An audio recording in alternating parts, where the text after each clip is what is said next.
Hola, ¿qué tal? Les voy a hablar un poquito acerca de la importancia de la educación emocional. Quiero comenzar esta charla con esta imagen que les presento.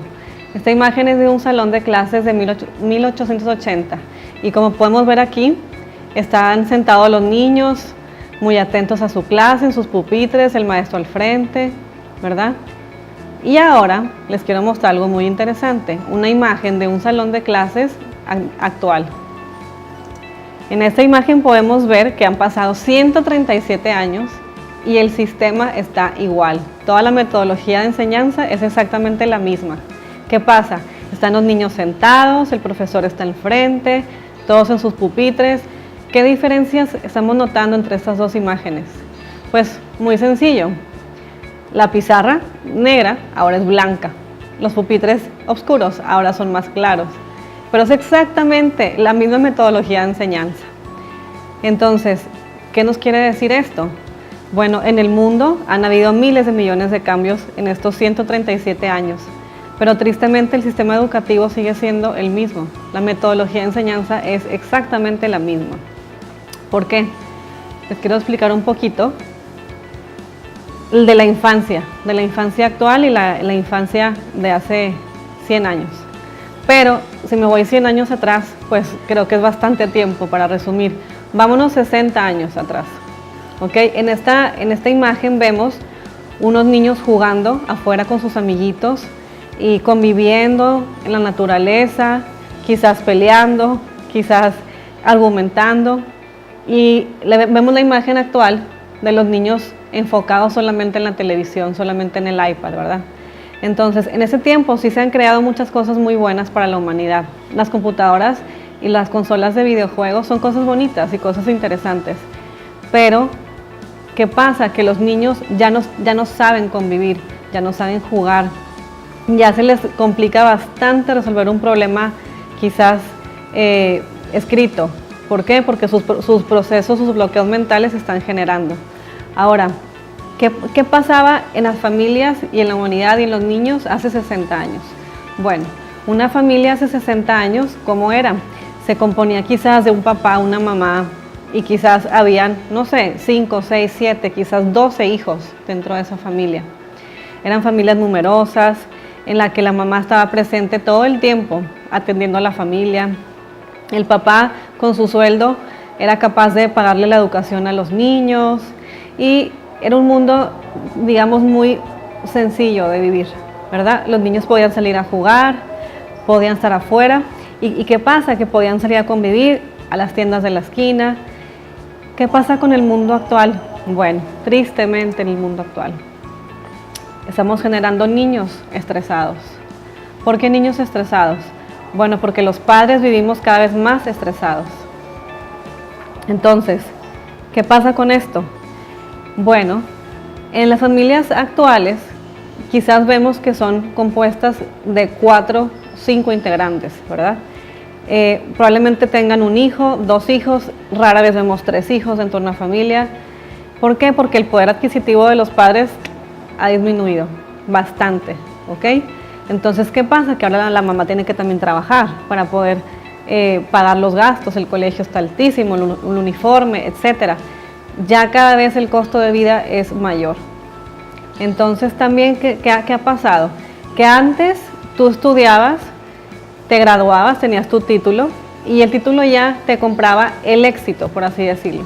Ya tenías casi garantizado conseguir un trabajo y casi garantizado que tu vida iba a ser muy buena económicamente. ¿Qué pasa ahora? Bueno, antes se graduaban 100 personas de licenciatura, quizás licenciado en economía, 100 graduados. ¿Qué pasa ahora? Hay miles, millones de graduados. Entonces, ya no basta con tener un título. Ya tienes que tener por lo menos 2 títulos, o un título y una maestría, pues, o un doctorado, para poder ser competitivo y tener el trabajo, ¿verdad? Entonces, ¿qué pasa? Que los papás estamos exigiendo mucho más de los niños, creando niños estresados. ¿Qué pasa con eso? Bueno, yo le voy a decir un término a cómo pude resumir esto. Estamos creando enanos estresados. ¿Por qué enanos estresados? Porque los niños ya no son niños, ya son adultos miniaturas, ¿ok?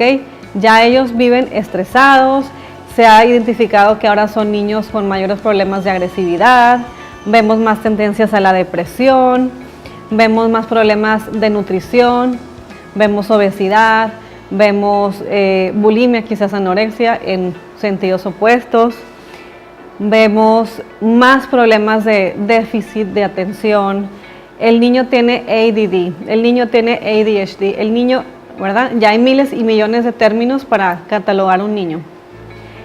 Entonces, ¿qué es lo que tenemos que hacer como padres?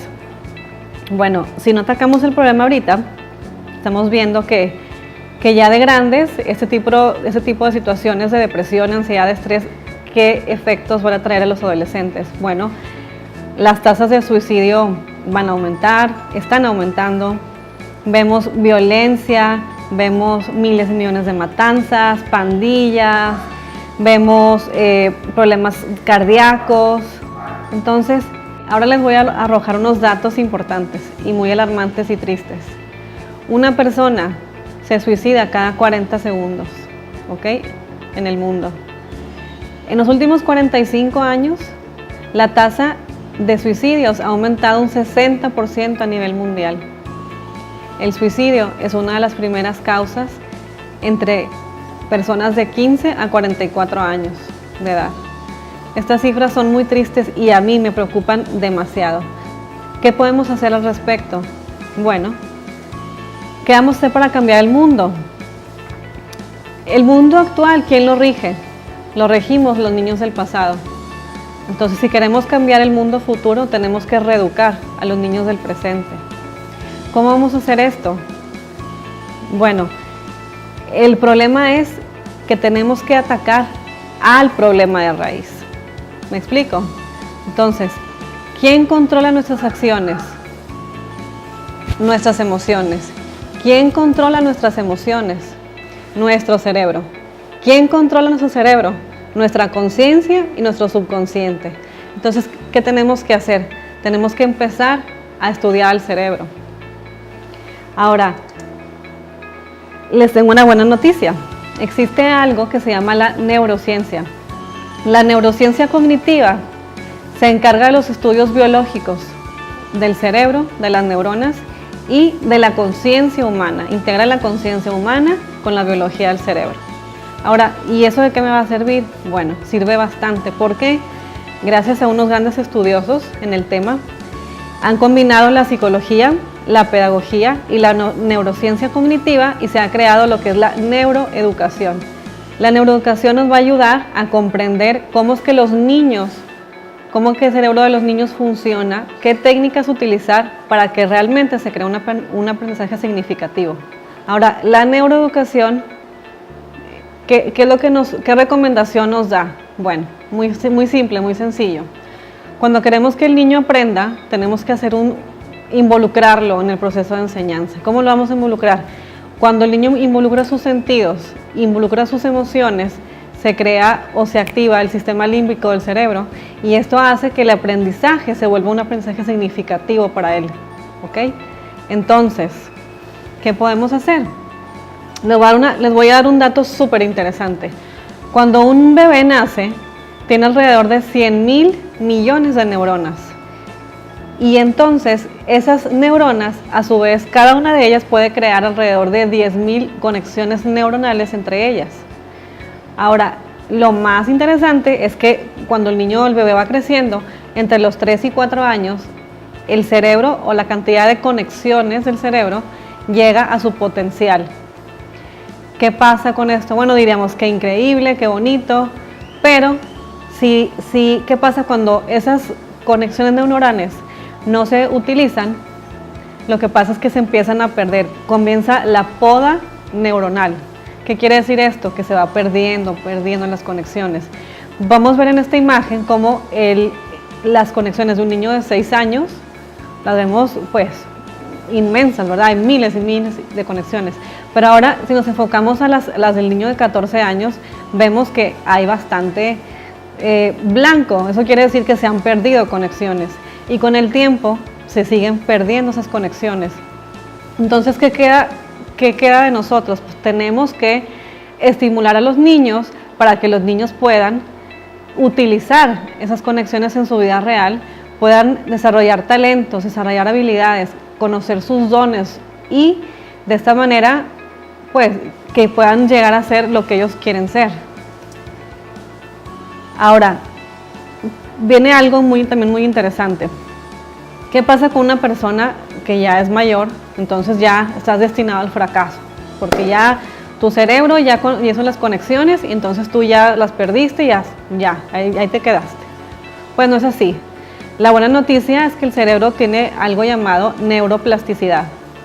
La neuroplasticidad es la capacidad del cerebro para regenerar células nerviosas y crear nuevas conexiones.